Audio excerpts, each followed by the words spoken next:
पीछे करो, पीछे गजब कर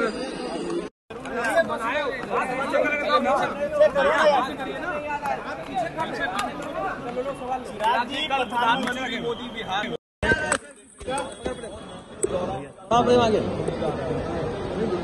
मंत्री जी, खुशी हम सब बिहारियों को इस बात की है कि प्रधानमंत्री जी की प्राथमिकता में जिस तरीके से बिहार दिखता है, ये दर्शाता है कि विकसित बिहार बनाने के लक्ष्य को लेकर मेरे प्रधानमंत्री कितने ज्यादा गंभीर हैं। और जब जब प्रधानमंत्री जी बिहार आए हैं, तब तब बिहार को हजारों करोड़ों की सौगात देकर गए हैं। और ये ऐसी सौगात है जो धरातल पर दिखती है। आज हम लोग जहां पर हैं, जिस परिसर में खड़े होकर हम लोग ये चर्चा कर रहे हैं, ये एयरपोर्ट ही लंबे समय से ये मांग बिहारियों की रही थी कि एक वर्ल्ड क्लास एयरपोर्ट पटना को मिलना चाहिए। आज ये भी सपना पूरा हुआ है, तो इसकी ये भी देन मेरे प्रधानमंत्री आदरणीय नरेंद्र मोदी जी की वजह से है। ऐसे में कल उनका आना पुनः विकसित बिहार की नींव को मजबूत करने के उद्देश्य के साथ है। लोकसभा चुनाव में जो जो वादे प्रधानमंत्री जी ने किए थे, उन वादों को पूरा करने की सोच के साथ एक बार फिर प्रधानमंत्री जी बिहार आ रहे हैं। एनडीए को नेशनल दामाद आयोग कहा जा रहा है, तेजस्वी यादव क्या कहेंगे? आपके कोई बात नहीं है, मेरी प्राथमिकताएं अलग हैं।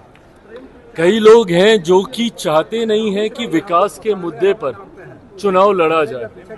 कई लोग हैं जो चाहते नहीं हैं कि बिहार की मूलभूत जरूरतों को मुद्दा बनाकर उस पर चुनाव लड़ा जाए।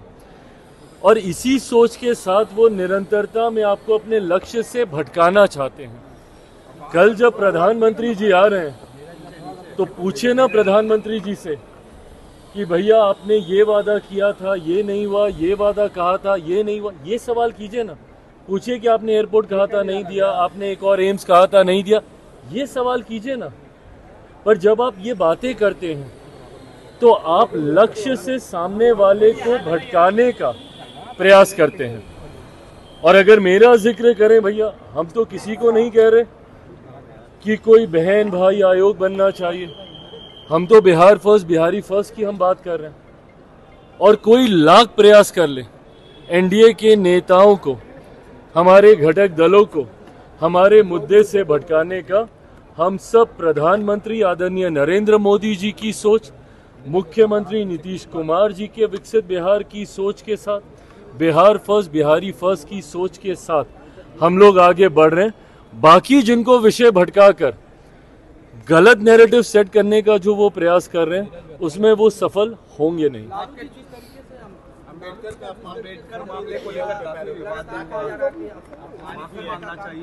देखिए, जिस तरीके से मैं उनके स्वास्थ्य को भी समझता हूं, पर उसके बावजूद जिस तरीके से बाबा साहेब की तस्वीर को चरणों में रखकर, जिस तरीके से वो दृश्य सामने आए हैं, वो हर उस व्यक्ति को दुखी करते हैं जो बाबा साहेब भीमराव अंबेडकर जी की विचारधारा, उनकी सोच, और मुझे लगता है देश का 140 करोड़ व्यक्ति उनकी उस सोच के साथ सहमत। आज अगर देश चल रहा है तो बाबा साहेब के बनाए हुए संविधान के आधार पर ही चल रहा है, जिसके सामने हर बार मेरे प्रधानमंत्री जी अपना सर नतमस्तक कर देश को उसी आधार पर लेकर जाने के संकल्प को बार बार दोहराने का काम करते हैं। ऐसे में उनका इस तरीके से अनादर, मैं इसको कतई ये नहीं कहूँगा कि सिर्फ दलित समाज या अनुसूचित जाति से आने वाले लोगों की भावनाओं को ही ये ठेस पहुँचाता है।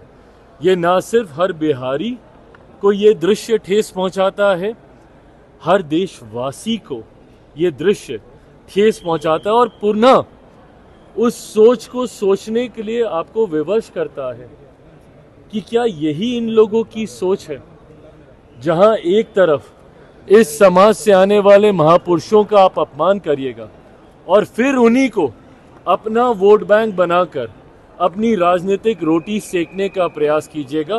बहरहाल ये सब जनता के सामने है और मुझे लगता है सही समय पर जनता अपना सही फैसला इन तमाम विषयों को संज्ञान में रखते हुए लेगी। कब आप कहां से चुनाव लड़ेंगे, इसका फैसला कब तक हो जाएगा, कहां से आप चुनाव लड़ेंगे? ये हमारे अध्यक्ष जी यहाँ पे मौजूद हैं, हमारे संसदीय बोर्ड के अध्यक्ष उल्लास जी यहाँ पे मौजूद हैं।